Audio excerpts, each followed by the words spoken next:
one of the traps is people don't think they can start their path to meaningful leadership until they get to a certain level.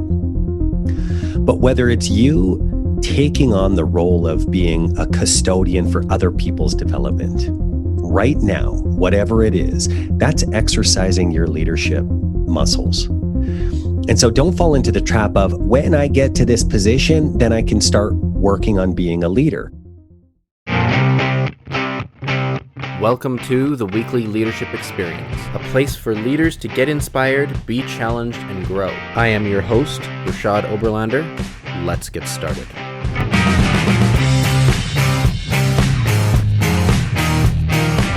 Today's episode of the Weekly Leadership Experience is brought to you by my 7-day Leadership Growth Challenge. It's a free challenge that I've created, and it's delivered by email over the course of 7 days.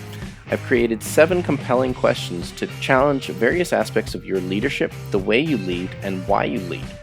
Go to rashadoberlander.com and scroll down until you find the 7-day leadership challenge, or look for the link in the show notes.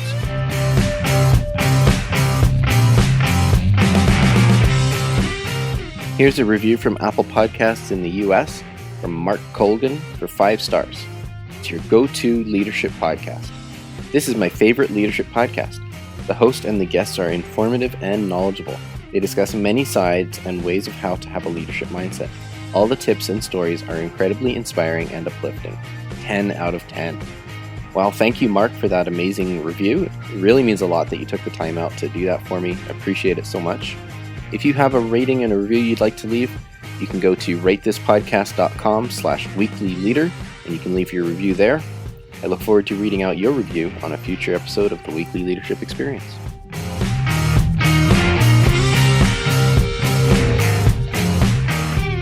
Well, hello, leaders, and welcome to this week's show. Today, I'm joined by Jayson Krause, founder of Level 52 Inc., a boutique leadership and executive coaching firm with clients from Singapore to Silicon Valley. Jayson created the Science Behind Success method, which is a disruptive approach to leadership based on the physiology of high performance. Jayson has authored a book of the same name and details what every leader needs to know about mindset, influence, culture, and performance. Prior to his coaching career, Jayson began his leadership and high performance path as a Canadian national team bobsled pilot.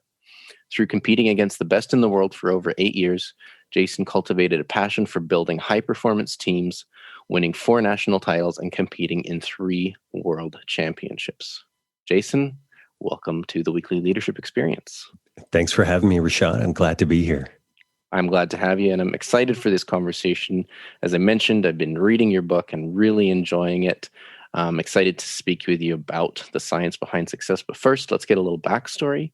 Could you tell us more about what got you into the sport of bobsled and what that journey was like? You know, it's funny. It's not one of those sports where, you lie in bed dreaming of being the next great bobsledder. At least it wasn't for me. And I was playing junior football. And during my career, I was really struggling with injuries. And someone happened to say, Donnie Blair, former standout for the University of Calgary, really took off in his career when he started training for bobsled. You should look into that. And so I just went and looked into it. And the path started to reveal itself when I went to a camp, I tested well, and a guy came up named Dave McEachran, who won a gold medal in the 98 Olympics. And he said, "Hey, what do you think about traveling around the world and pushing a bobsled?" And so that's when my career started as a crewman. I pushed on a 4-man sled, and then eventually I moved into the driver's seat and my career took off. Mm. Awesome. And so that you had a number of years kind of pursuing high performance, as you say, pushing a bobsled, like taking myself back to, I don't know, maybe 10-year-old me. The big bobsled movie was Cool Runnings. That's right. That was pretty exciting, So in your book, you talk about missing out on a spot at the Olympic Games, which I can imagine having been a very difficult and trying kind of an experience. Can you walk us through that and what you discovered? Yeah, it's one of those things where At the time, it when I failed to get to the Olympics, 8 years of my life invested in this. And going into the Olympic year in 2006, I was ranked top 10 in the world. And so going to the Olympics was obvious, at least I thought it was. And then things started to unravel. My best friend died from cancer a week before training camp. Mm, And even though I was in the best physical shape of my life, just the grief I carried into the season, I couldn't shake it and I couldn't perform. And so fast forward to February, I didn't meet my result standard to just guarantee my spot. And I was watching my teammates go to the games without me. And of course, in that moment, I experienced everything. I still carrying the grief from not only my friend, but now this being the end of my career, the shame, all the people who supported me and believed in me. I felt immense shame. And so while it was hard, of course, I can look back now and say that it was one of the best things to ever happen to me because being an athlete is such a seductive trap. You're differentiated from others socially. Oh, that's Jayson the bobsledder. You have the structure, clarity. You know what your 4-year goals are, your annual goals. You know each race, like you've got the structure to measure your progress and you know what you're working for day in and day out. And so when that was vanished, it was a whole place of discovery. I had to figure out the answer to the question, what value can I possibly offer this world if I don't have the Olympic rings tattooed on my shoulder? mm. And I mean, I think that that is a incredibly powerful lesson. And I like just drawing on your experience and knowing the journey I've been on in life is, you reach these critical points where you've got this whole map that you believe that you're following, and when you're met with, I mean, whether you call it failure or setback or whatever the terminology might be, is like, how do you get past that and answering that question of what value do you bring? So, what was there a trigger that you came to where you realized that you had much more to offer yet? Yeah, I think it was a series of triggers. One of the benefits of being a national team athlete is every year you're a funded or carded athlete, you get a year of tuition. And while I studied business, I had all of these tuition credits when I retired. And I wanted to make use of them. And someone said, "Oh, hey, have you ever heard of this coaching profession?" And at the time, U of C had a continuing ed program that I went and engaged in the coaching curriculum. And then the parent company had a leadership program, a residential retreat program. And there I went to all of this, not really knowing what I would do with it, but I met some really key people, senior leaders in business. And here I was, a former athlete, had very little experience in the corporate world, but they saw something in me and they championed me. And through connections, pounding the pavement, success and failure, trying to make this coaching and consulting thing work, I latched on to a consulting firm where I really had the benefit of learning from mentors in the consulting world that helped shape my career. Hmm. Hmm. And, like, I think that a lot of young leaders kind of feel, excited, and they're moving on this path and they're gaining successes quickly, especially if they're, a fairly, forward and, kind of quick to move person. But realizing that the end of one thing is not necessarily the end of it all, and being able to move forward and find those champions and opportunities to continue to grow and develop. So that's really cool. And I'll even say, even if you're not moving forward, moving, period, keeping your feet moving, whether it's a sport like football, when you come into contact or meet a force, you keep your feet moving. And I think when you meet a barrier or a perceived barrier or obstacle, how do you keep your feet moving? Because when you stop, then we all know that breaking inertia is the hardest thing to do. So one of the things I've seen that you speak to through your material often, and I think we've got some nice little tie-in here with some sports analogies, but your material is that leaders are missing the little things, like keeping your feet moving. Um, and these little things make the biggest difference. So why are these things being missed, and what are those key things that you speak about? Well, just like in the sport of bobsled, where a hundredth of a second makes the difference between being on the podium or out of the race completely, the same applies to leadership. It's those hundredths of a second or the little things. It's when you're overwhelmed by workload or you're trying to climb the corporate ladder, most people fall victim to looking for that magic bullet that's going to elevate their career, enhance their effectiveness. When the most successfuls we see and most successful leaders we see and that we work with focus on the little things that most people miss. And there are so many little things. I mean, one specifically is, understanding your brand, for example. One of the concepts we teach that, whether you like it or not, you have a brand and it's naturally formed, often intentionally over the years. But what is it to create a very clear and intentional brand that now acts as your compass, your source of navigation for how you respond to change, unexpected conflict, and all of the turbulence that comes with being a leader of people? Mhm.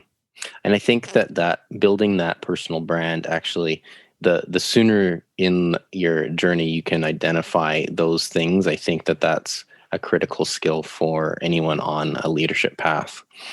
Um, in your book, speaking of personal brand and stuff like that, you use some interesting terminology, some of which I believe is from your athletic background. So, Jayson, let's talk a little bit about one of the concepts I found really insightful, and that is meaningful masochism. hmm Before we dive into that, I got to say the concepts in the book, the four elements of science, I have to give credit to one of my close friends that helped me work this out from our days in sport, Steve Messler, Olympic gold medalist. It's through all of our immersion in high performance and consuming science that helped create the platform of this. And one of the items that evolved from this is this concept of meaningful masochism. Most people, when they're faced with pain, see it as something that's preventing them from reaching their goals. And it's an irritation. It's a negative stressor, something that creates distress. Where meaningful masochism is the approach where you can quickly reframe the barriers, the irritations into critical elements for you to exercise your leadership. Metaphorically, these are the weights that you lift to enhance your capability. And so, meaningful masochists, number one, can answer a critical question: why do I choose to lead? And if your answer is simply because it gets better compensation, then you're going to continue to respond as a leader who's just surrounded with irritations. Whereas if you can frame it meaningfully, this is the legacy I want to leave, this is why I choose to be the custodian of people's development, then you can reframe those irritations so that you can respond intentionally and navigate it from a far more resourceful place. Hmm. Yeah, and I mean, masochism. Obviously, this term is interesting because masochism can be construed as a very negative idea. But the whole concept of, sort of leaning into that pain and irritation and identifying the things that you can learn and grow from is a crucial skill, I think, because if you're constantly avoiding pain, like, where is the growth really going to come from? Well, it doesn't. And again, most people, when they perceive the distress of pain, oftentimes will pull the ejection cord, right? Oh, I have to leave this role, this company, this boss, because all of these things are bad. And we often find they leave, they experience the honeymoon period at their next business, and then the same problems show up again because they haven't exercised their ability to create clear goals, get clear direction, whatever it is. And so the meaningful masochist looks at these barriers and they engage with it like an experiment, like something in the weight room that I might not be able to lift today, but if I keep coming back, it's going to elevate my ability. Mm-hmm. And one of the things, just to touch on that you were just explaining, is that you can look at these irritations as an opportunity, or you can continue to be that sort of money motivated individual, and those irritations are nothing more than that, and it continues to irritate you, which will affect things like your behavior and so forth. Which I'm sort of extrapolating this idea of, like, you talk about meaningful leadership. To have meaningful leadership, there's going to be a depth, right? Not a shallowness to your leadership. So sort of engaging in that pain and discomfort and irritation to give yourself the growth and the depth as a leader, I think is important. So another really interesting concept, which I find tied to what we've just been talking about, is the idea of behavioral contagion, which is a newer concept to me. I've heard a little bit about it from some other reading I've done, but why don't you explain a little bit more about behavioral contagion and how it plays into meaningful leadership? Well, when you understand how viral contagion works, and you can look past our reality of viral contagion in a pandemic and look at it from a behavioral perspective. It spreads the same way. You have a virus, let's say it's a statement. You have susceptible hosts all around you. Let's say it's the people that work for you, your direct reports. And you keep saying these same things or expressing a behavior in the environment, then people will naturally absorb this behavior, often unconsciously, and will start saying the same things or expressing the same behaviors. I see it in organizations all the time, both little and big viruses. And when we say viruses, there are empowering viruses that create critical momentum, ones that you want. And then there are disempowering viruses that create cancerous downward spirals. And so one of the things that, again, a little thing that makes a big difference is for leaders to step back and analyze their environment. What viruses do I see being spread? Which ones do I spread? And oftentimes they get that insight through doing a 360 review where they get peer feedback. And once they have that, then they can start to get really intentional and identify, okay, what viruses do I want to start spreading? And which viruses do I have to inoculate against? Prevent from spreading in my culture. And like that's such a crucial question, I think, and looking at, what are you going to spread and what are you not going to spread? It's a very deliberate process, really. It is very deliberate. And unless you have a good, productive feedback mechanism that you trust, where you can identify the viruses, for example, a common virus, we've had senior leaders come into our programs or work with us in coaching, and consistent feedback is they show up at meetings 5 or 10 minutes late. Well, it's a little thing, but what's the virus that spreads? Oh, well, when I get to be that level of leadership, I can rock and roll into meetings whenever I want. And when a leader understands, if you build on the viral contagion model and understand the more senior you are in a business, you're a walking billboard that advertises how to be successful. So if you shrug things off, then expect other people will shrug them off.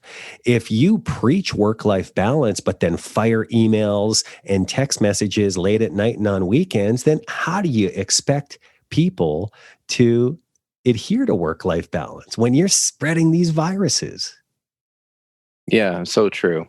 And I think that it's easy to forget. You kind of just carry on your merry way about your day, and you're consumed with decisions or things that are going on and the big picture and so on. But there's tens or hundreds or thousands of people watching your every action who are learning what it is that you expect. It's so true. So I know there's no silver bullet, but like where does one start shifting that? Like where does one start changing oneself Hmm. and moving away from that kind of very individual focus to more? Well, the entry point to anything is awareness. If you've got awareness around a concept or awareness around a virus you spread, then the next step is developing intentionality around that awareness. Okay, whether I want less of this or more of this, how do I intentionally want to use this knowledge in my next interaction or in this situation? And then that intention isn't enough until you exercise it. Then you exercise this in those meetings. And then after that, you engage in the process of reflection. Did I achieve what I was intending to achieve? What worked? What didn't? And then that continues the cycle of awareness, which leads into next intention and exercise. And so that's the method, and it's different for everybody. But I'm even going to back up. Where do you start? Well, there are two important ingredients for anyone to create significant change. This is our point of view. You require two fundamental things: hunger and humility. Mm. A hunger to want to be better for your people, for your business, for your legacy. And then humility. It doesn't matter if you are the expert, the smartest hog in the herd, the person in the boardroom, that you need to embrace the humility that there are so many opportunities for feedback and improvement. And if you don't have that humility, you're probably not going to change a whole lot. Hmm. Yeah. And I mean, hunger and humility, I love the simplicity of that idea. And that, if you want it and you have the willingness to ask for feedback, that you can begin to experience change. I think one of the traps, even myself as a younger leader, is like your humility is a bit of a facade, and that you're asking for feedback, but you're not willing to take what comes. And I'm interested to know what you would say about that. Well, if you look through the way people react to 360 feedback. Now, when I say 360 feedback, for your listeners that don't know what that is we ask leaders to solicit 15 to 20 individuals, and we encourage them to choose people they've had friction with and ask them to give them feedback through this 360 review process. And as you can imagine, a lot of that stuff is really hard to see. And a tendency can be to reject things and defend it. Well, I showed up in this way because of this situation. But the humility comes in where you park any of your rejections and you truly invest in identifying the truth of the situation. Even if it's 2%, what's the truth here? How do I prove them right? And if you're not willing to explore and prove them right with their feedback, then you're creating your own barriers for improvement. Now, it's not to say that you don't accept and get overwhelmed by all of the feedback, but it's an important process to find out what might be right about the feedback, and then you can prioritize from the things that you've received where you choose to focus your development. Hmm. And so this process that you've described for us of awareness through to reflection is kind of part and parcel throughout the book. At the end of each chapter, there's an opportunity for a reflective moment, and you've become aware of some different concepts and things like that. And then your final chapter ends with, I guess I see it as something of a call to action. It's kind of the infinite loop coming back full circle, which you describe as the pursuit of greater information and using that information to grow.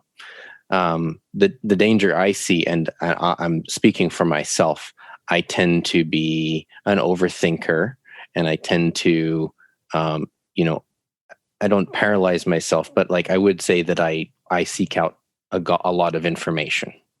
So what advice do you have for gathering and filtering information that is actually going to contribute to healthy and positive growth? It's running fast experiments, right? If you wait to have all of the information, then your feet stop moving. You can get paralyzed. It's taking information and running micro experiments. It's build, measure, learn, right? Build the concept. What's the concept? If it's my minimum viable concept of my brand or of a certain approach that I want to take, how do I begin experimenting with it? Because experimentation is going to give you far more personal information than you're going to get from purely relying on getting external data. And this is one of the hardest parts. And one of the things that differentiates our approach from many other leader approaches is forget your pursuit of defining what leadership is and focus more on defining what leadership is to you. And then run your experiments. Mm-hmm. And that is such a significant difference. It's a matter of a couple of words in saying it, but it is a significant difference when you stop thinking about this expert or that expert, how they define leadership, and leadership is this or it's that, and what is it to you? It is.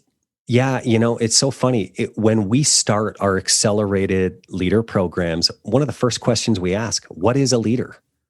And if we've got 15, 30 people in this space, not one definition is the same. And that right there tells you something. And no one else's definition really matters. It's you defining what it is for you. And if you don't have that definition, then you're going to be caught in the seductive trap of finding the right definition instead of creating it. That's meaningful leadership.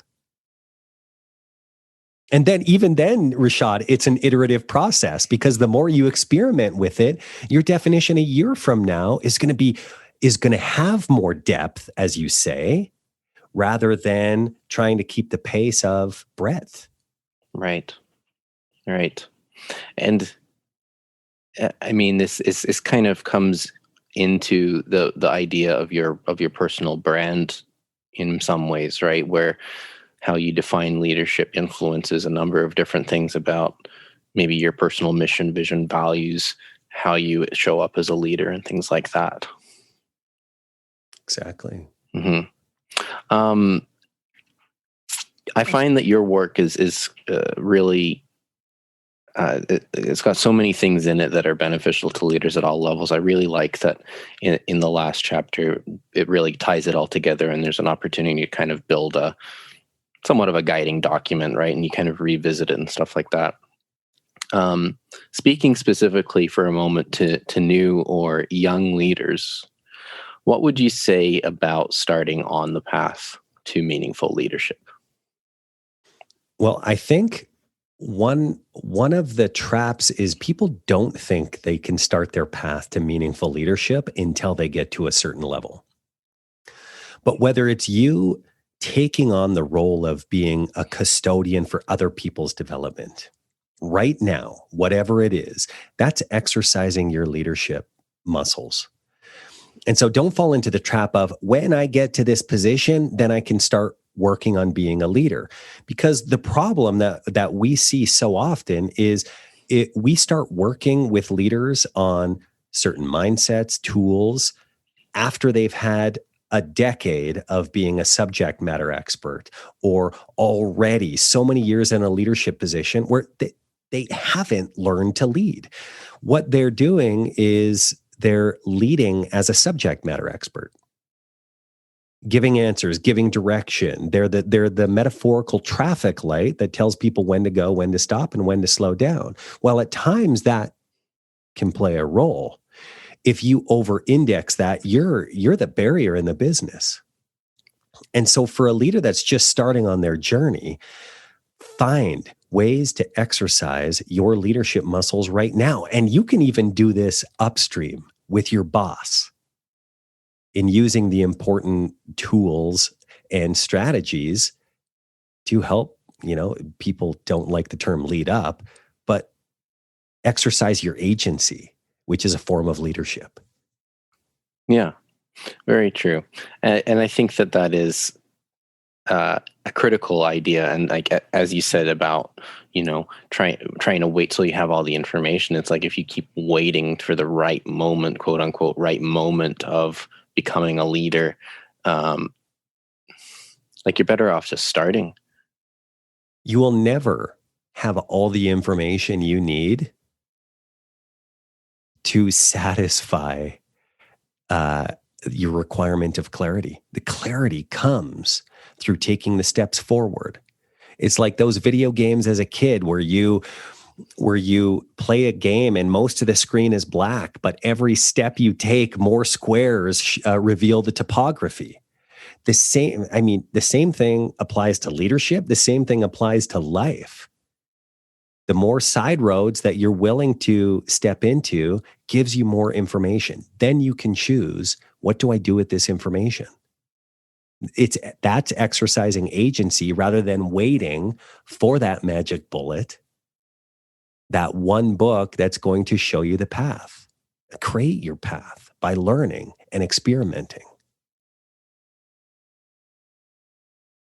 So let's talk a little bit about the book and the process that you went through as you were writing the book.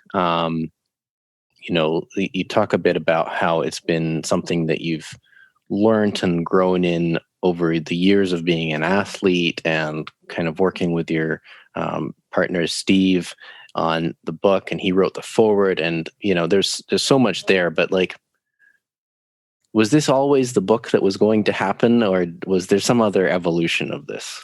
Oh, there's so many evolutions. When I look back to 2010, that's really where the idea was born between Steve and I. Steve just came off winning a gold medal. We both were voracious readers. We read so much of the latest science.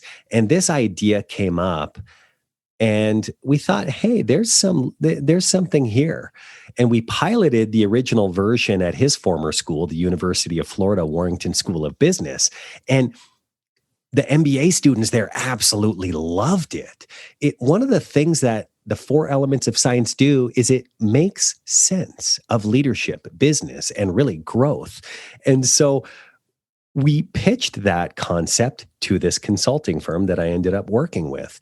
And we started delivering it to senior leadership teams. And the feedback was the same. Wow, this is fascinating. But like, how do you actually do something with it? They were just ideas, and they were exciting, but it really lacked application. And so a lot of this idea, even though the vision then was to turn it into a book, it just didn't have enough application. And Steve ended up going on a different path, starting his charity with his sister called Classroom Champions. And I kept down this path, but I lost momentum for a bit. And I got recruited to take a senior leadership position with this firm down in the San Francisco area, where I spent almost 4 years. And this was still in the back of my head. I would still plug away at it, but my focus was on my role in the business. And I was at a conference, a talent development conference down in Denver. All of the latest and greatest of leadership development. And I was looking around at all of these global providers And I said, man, there's still nothing out there like the science behind success. And so I thought, if I don't give this a full court press and do my best to get this into the world, I'm going to be kicking myself. And so I left a very great position that I learned so much, traveling the world, doing great work, to now saying no to a paycheck. I didn't have all the information, all of the analysis in the strategic plan, but I had a fire to make this thing work.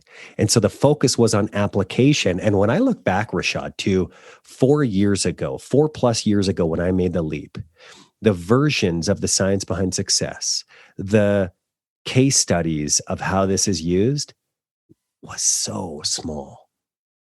But I kept my feet moving.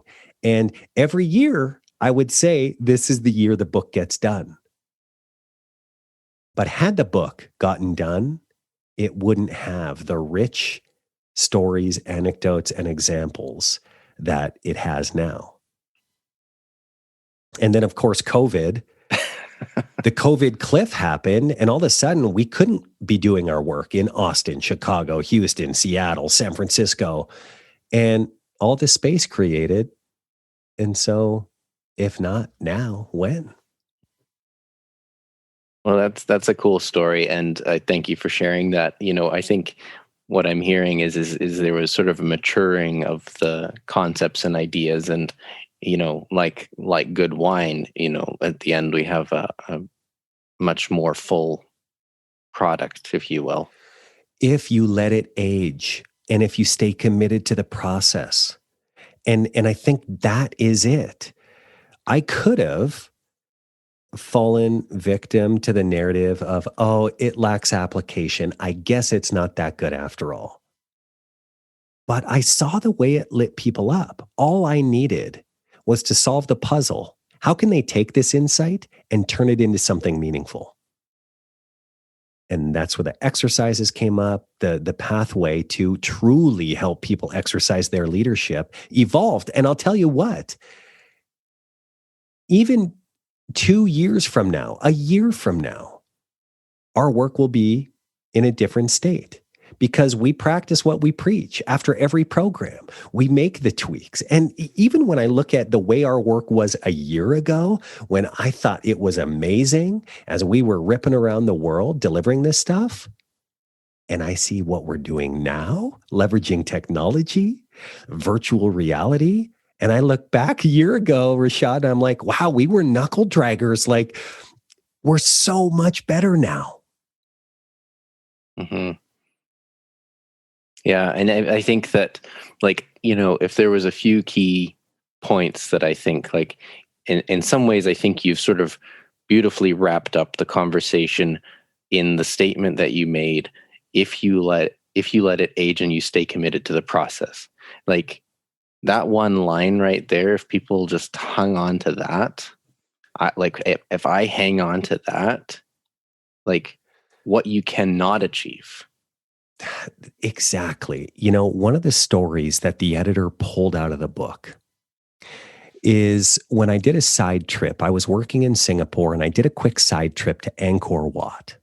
Huge temple. If Angkor Wat, Google it if you haven't seen it, but this thing is magical. Think Tomb Raider, where the trees are growing out of these old temples.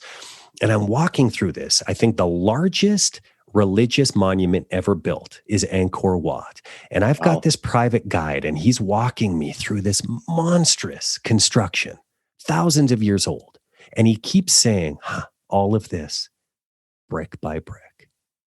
And I'll never forget that, because to build anything sustainable, whether it's your leadership, whether it's your legacy, your business, whatever it is, the integrity of your structures happen brick by brick. It's hard because we want to get there faster, but it's the tried and true method to anything sustainable. Mm-hmm. Yeah, and I think that is just the power. That is the power. So stay committed to the process, brick by brick. keep moving your feet, even if it's not forward. Last couple of questions I'd like to ask you, Jayson, as we wrap up, and then give you an opportunity to just share where people can connect with you and what you're up to. But what is one thing you know about life or leadership that you wish everyone knew? Oh.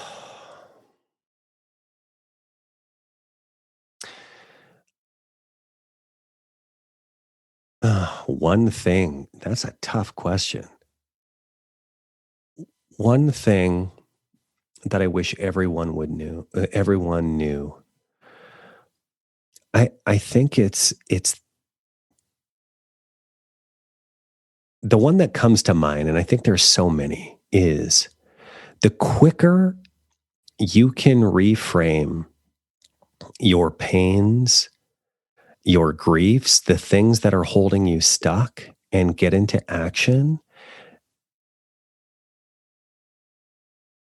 like that's alchemy, right? Like an alchemist can transform raw materials into something precious. And whatever raw materials you are holding right now, whether it's something you didn't want to be holding, whatever it is, the thing I want people to know is, how do you create from this? Because that's what we're here to do, is create from whatever we've got. And it's not always easy, but it's important work. I like that. When it's all said and done, Jayson, what 3 words do you want used to describe your life? Present, passionate, and pushing people to be better. Awesome. That's a lot of P's. I know. It's actually my brand statement, and there's more in there, but yeah. Well, that's good. 3 P's. Well, this has been a powerful conversation. Throw another P in there. I learned a bit, or not a bit, but a lot. I say a bit, but it's, bigger. There's a number of things that I really enjoyed about the conversation, and some takeaways that I got out of it. And I think that anyone listening can get a number of wonderful applications to their life and leadership. So thank you very much for this conversation. Why don't you tell everyone where they can connect with you and find out more about what you're doing? They can find more about me and our work by visiting level52.ca, or send me a note on LinkedIn. Jayson with a Y, Krause. Awesome. Jayson, thank you again for spending time with me today. It's been a wonderful conversation, and I look forward to continuing to follow what you're doing as we go forward. Thanks, Rashad. It was a blast. Appreciate you having me. Thank you. If you've enjoyed what you've heard today, would you head over to Apple Podcasts or wherever you listen to podcasts and subscribe, leave me a rating, leave me a review, and share this with a friend. It spreads the word and helps the podcast grow. You can also find me on social media at R.E. Oberlander. Until next time, stay awesome.